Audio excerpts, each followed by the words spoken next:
Bonjour, ici c'est Nazé, je reviens à vous pour parler de la parole de Dieu, pour parler, euh, échanger avec vous sur la parole de Dieu.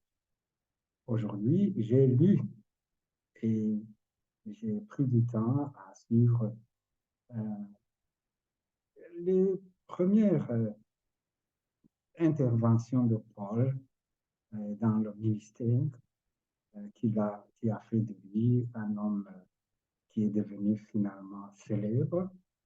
Et, et c'est vraiment une histoire très intéressante.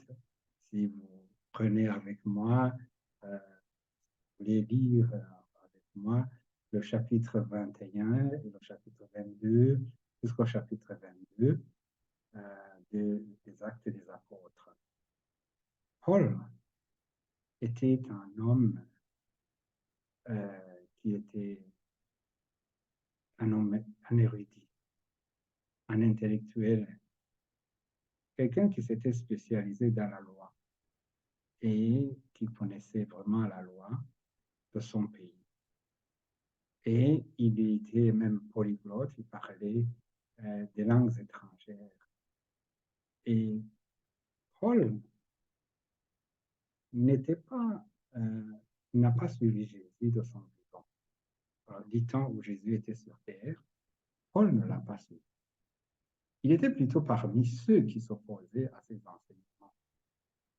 Lui-même, il dit qu'il avait, qu'il avait, hum, qu'il faisait partie des gens qui persécutaient les chrétiens. Si vous prenez dans le chapitre 21, nous allons lire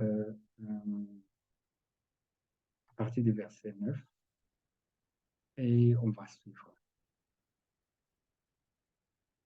Paul était parti de Jérusalem et avait passé un temps à l'extérieur et il, il a cherché à revenir à Jérusalem. Et avant de revenir, il va rencontrer un prophète. Ce prophète s'appelait Agabus. Et Agabus prit la ceinture de Paul et se lia les pieds et les mains et dit, voici ce que déclare le Saint-Esprit.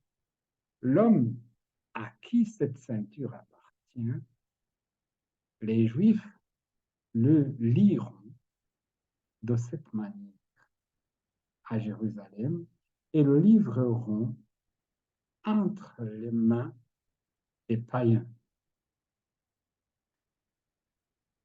Après avoir entendu cela, voilà, alors Paul, il va réagir. Il dit, non, moi je vais partir. Il dit, car moi, je suis prêt non seulement à être lié, mais encore à mourir à Jérusalem pour le Seigneur, le nom du Seigneur Jésus-Christ. Ça, c'était Paul. Paul ne voulait pas être détourné par une prophétie qui était vraie et à laquelle lui-même croyait, mais il était tellement décidé à suivre Jésus jusqu'à la mort, si cela exigeait la. Alors, donc, je dirais, il était prêt. Paul était prêt à tout. Vous savez qu'à la fin, on l'a appelé apôtre. Je ne sais pas si vous portez un titre ou un surnom dans le ministère. Actuellement, les titres et les surnoms, comme on peut les appeler, ou les fonctions, Aujourd'hui, c'est plus des titres d'honneur. Quand on dit, attendez, c'est monsieur le pasteur, c'est monsieur l'apôtre, c'est monsieur, euh, je ne sais pas, d'autres titres, euh, beaucoup vont vous laisser la place et vont vous respecter. Mais quand on voit combien ce qui est arrivé à Paul, on peut se demander, mais est-ce que vraiment c'est ça la fonction des apôtres? Et actuellement, les apôtres, les pasteurs, hein, il y en a peu qui ont à l'idée que cela pourrait être possible qu'on leur conteste le Jésus-Christ qui témoigne et qu'ils pourraient être amenés à être tabassés. Je ne dis pas qu'il n'y en a pas, il n'y a pas eu des gens qui ont été tabassés à cause du nom de Jésus-Christ. Loin de là, ça dépend aussi de où vous êtes. Il y a, mais dans plusieurs pays, ce n'est pas ça le problème. Les pasteurs sont libres, les apôtres sont libres, les autres qu'on appelle ministères, ils sont aussi libres. Personne ne les dérange.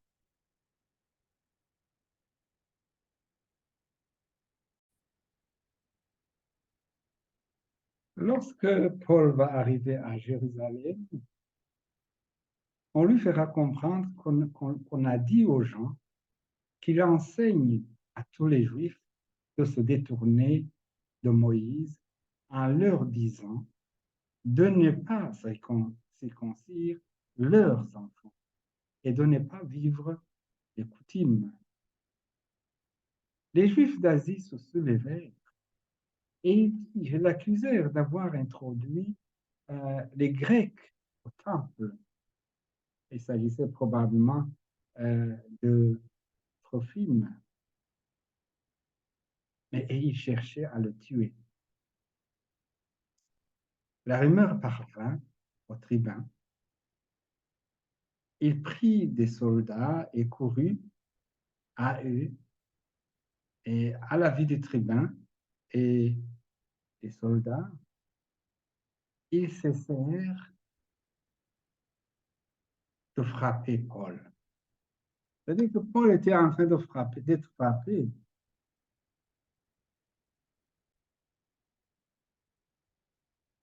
Je disais que Paul était en train d'être frappé. Alors, Paul avait bien compris ce qu'il voulait. Et il avait reçu un message de Dieu, il va le dire dans son un discours que nous allons peut-être aussi aborder aujourd'hui.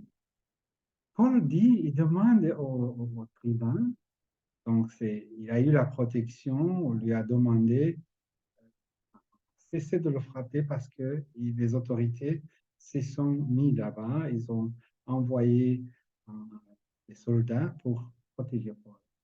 Et Paul demanda au tribun, est-ce qu'il m'est permis de parler ou de dire quelque chose? Alors, lui dit, mais euh, tu sais parler le grec, euh, tu n'es pas l'Égyptien. Mais non, il dit, permets-moi de parler au peuple, parce qu'il avait vu que les conditions n'étaient pas favorables, mais ça ne l'a pas empêché de prêcher la bonne nouvelle euh, dans des moments défavorables. Alors Paul en profitera pour étaler le mal qu'il a fait aux chrétiens après avoir exhibé son identité, sa formation. C'était un bon rhétoricien, hein, quelqu'un qui savait vraiment bien parler, qui avait de la rhétorique et qui était comme les, euh, peut-être plus, je n'en sais rien, mais c'était un charismatique tout fait. Euh, donc, et il avait, c'était un érudit, c'était quelqu'un qui avait fait de grandes études et qui avait été enseigné par professeurs très bien connus qui ont marqué leur époque, comme dans, dans le cas de Gamaliel. Gamaliel, c'est vraiment de quelqu'un qui était connu. Euh, mais lui, il va parler alors le changement radical qui est intervenu dans sa vie. On va lire dans le verset 4, par exemple. Non, là, il a dit que, bon, là, il a dit, j'ai persécuté à mort cette voie, liant et mettant en prison hommes et femmes. Donc, peut-être ça aurait été bien que je vous lise un peu comment il a commencé son discours. Il a dit, frères et pères, écoutez ce que j'ai maintenant à vous dire pour ma défense. Lorsqu'ils entendirent euh, qu'il leur adressait la parole en langue hébraïque, le calme devint plus grand encore. Et Paul dit, moi, je suis juif, né à Tars, en Sicile, mais j'ai été élevé dans cette ville-ci et éduqué au pied de Gamaliel pour suivre exactement la loi de nos pères. J'étais plein de zèle pour Dieu, comme vous l'êtes tous aujourd'hui. J'ai persécuté à mort cette voie, liant et mettant en prison hommes et femmes. Le sacrificateur et tout le collège des anciens m'en sont témoins. J'ai même reçu d'eux des lettres pour les frères de Damas où je me rendis afin de lier ce qui s'y trouvait et de les amener à Jérusalem pour les punir. Au verset 20, il dira, 19, et je dis, Seigneur, ils savent eux-mêmes que j'allais de synagogue en synagogue. C'est quand Dieu lui a demandé d'aller d'aller à Jérusalem. Ils savent eux-mêmes que j'allais de synagogue en synagogue pour faire emprisonner et battre ceux qui croient en toi. Et lorsqu'on répandit le sang d'Étienne, ton témoin, j'étais moi-même présent et je les approuvais et je gardais les vêtements de ceux qui le faisaient mourir. Alors il me dit, va, car je t'enverrai au loin vers les païens. Dieu a parlé à Paul. Dieu a parlé à Paul directement. Jésus l'a parlé. Il le raconte dans son histoire. Jésus l'a parlé quand il s'est perdu, il ne savait pas où se trouver. Et on va lire plus comment cela s'est passé. Comme j'étais en chemin et que j'approchais de Damas, tout à coup vers midi, une grande lumière venant du ciel resplendit autour de moi. Je tombais par terre et j'entendis une voix qui me disait, Saoul, Saoul, pourquoi me persécutes-tu? Je répondis, qui es-tu, Seigneur? Et il me dit, moi, je suis Jésus de Nazareth, que tu persécutes. Hein? moi, je suis Jésus de Nazareth, que tu persécutes. Voilà la première voix qu'il écoute. Il raconte que ceux qui étaient avec lui n'ont rien entendu. Euh, alors, qu'est-ce qui se passera? Il deviendra aveugle à partir de ce moment. Il est devenu aveugle à partir de ce moment. Et à partir du verset 13 à 12, hein, un certain Ananias, j'ai sauté des passages exprès pour que ça ne soit pas long. Un certain Ananias, homme pieux selon la loi et de qui tous les Juifs de Damas se rendaient en bon témoignage, vint se présenter à moi et me dit, Saoul, mon frère, recouvre la vue. À l'heure même, je recouvrais la vue et je le vis.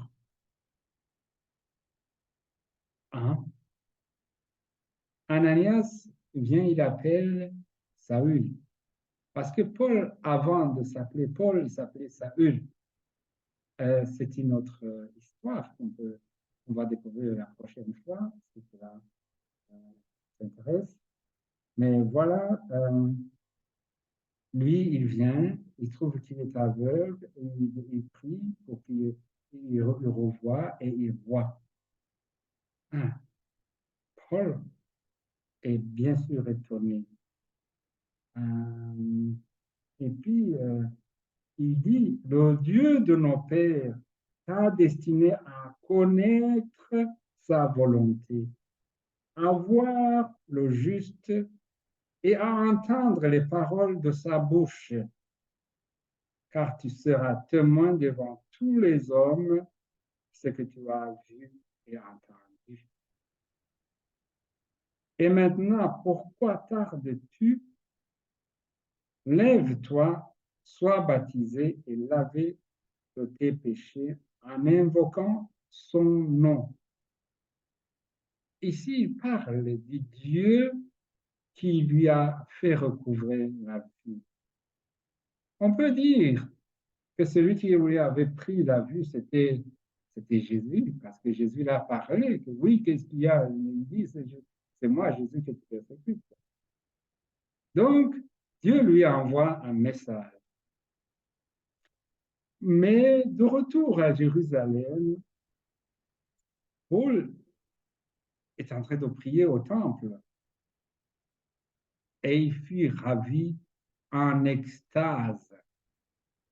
Il fut emporté, donc c'est comme si il était plus ou moins retiré de la vie et des conditions de vie d'homme et il était donc dans une autre phase, une phase qui n'est ni vie, ni qui était particulière.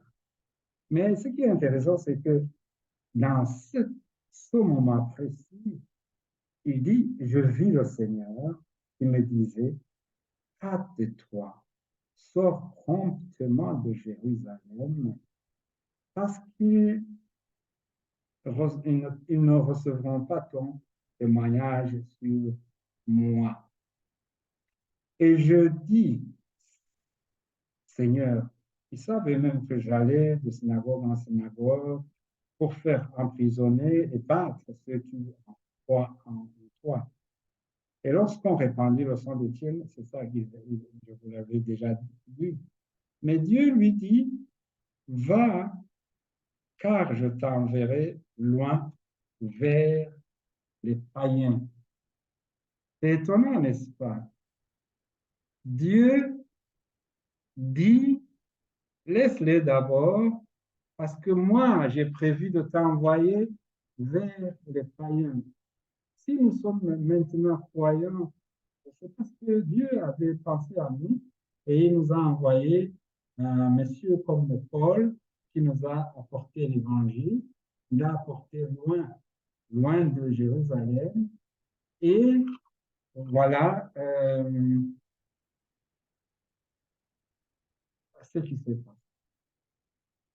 Il est donc parti euh, à Jérusalem, de Jérusalem, pour annoncer la bonne nouvelle.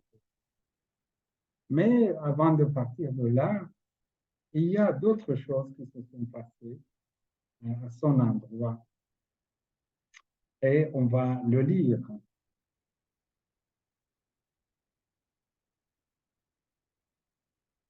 On va le lire. Ils l'écoutaient, là où il parlait, jusqu'à cette parole. Mais alors, ils élevèrent la voix et dirent, à mort un tel homme, il ne faut pas le laisser en vie. Ils crièrent à mort après avoir entendu ces paroles. Ils voulaient le faire mourir. Et ils criaient dessus et le jetaient. Ils jetaient leurs vêtements sur lui et de la poussière sur lui. Hmm. Une étonnante réaction du tribun ou du chef. euh, Vous allez voir comment il a. Le tribun ordonna de faire entrer Paul de la forteresse et de lui donner la question par le fouet afin de savoir pour quel motif on criait ainsi contre lui. Écoutez-moi bien.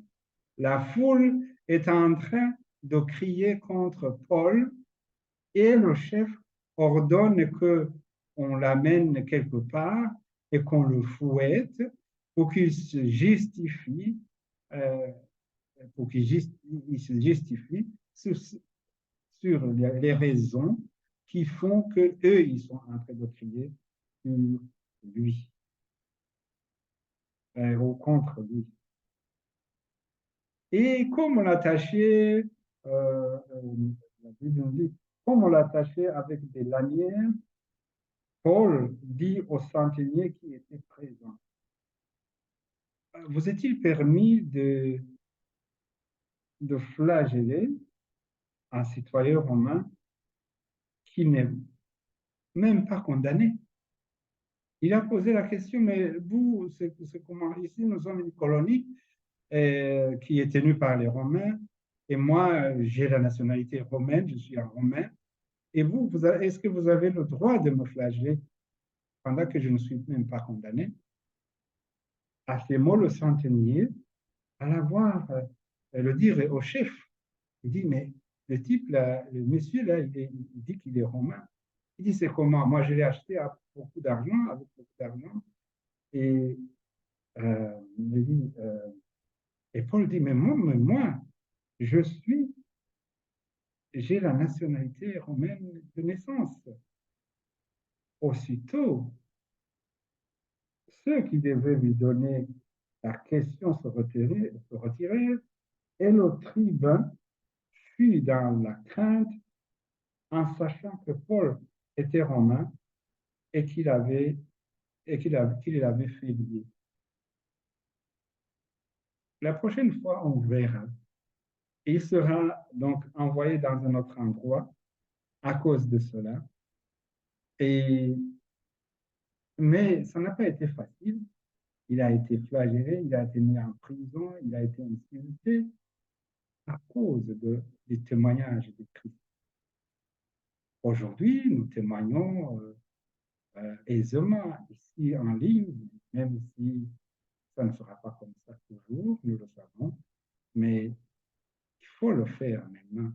Paul disait, c'est même Paul qui le disait, qu'il faut annoncer la bonne nouvelle dans les moments favorables ou non. Paul est pour nous un homme exemplaire en ce qui concerne euh, le, le témoignage de Christ. Oui, plus tard, il dira que si je suis ici en train de souffrir comme ça, c'est à cause de la résurrection. Et cette parole créera une tollée entre juifs et sadducéens. On le verra la prochaine fois. Et vous avez peur d'annoncer la bonne nouvelle dans votre famille parce qu'il y a euh, une tradition, on ne parle pas de Jésus, on ne parle pas de résurrection, et surtout pas, on ne parle pas de péché. péché ou condamnable. Chers bien-aimés, Jésus-Christ est le chemin, la vérité et la vie. Si vous voulez vivre pour l'éternité, eh bien, répentez-vous et soyez baptisés. Croyez en Jésus-Christ parce qu'il est lui-même la vie, le chemin, la vie et le chemin, la vérité et la vie. C'est lui la résurrection. C'était un plaisir d'être avec vous ce soir. J'espère qu'on va se retrouver la prochaine fois. Vous aimez nous apporter votre témoignage, vous pouvez nous joindre au plus 49 157 7 400 88 26. À la prochaine. Je vous aime bien. Je vous embrasse tous au nom de notre Seigneur Jésus-Christ. Au revoir. Vous pouvez découvrir nos textes et nos vidéos sur notre page Internet, La Parole de paix et de réconciliation. Ijambo ry'amahoro no gusubiza hamwe. Si vous le pouvez, si vous ne trouvez rien, écrivez mes noms, Hilaire Nininaz. Que le Seigneur Jésus-Christ vous bénisse. Au revoir.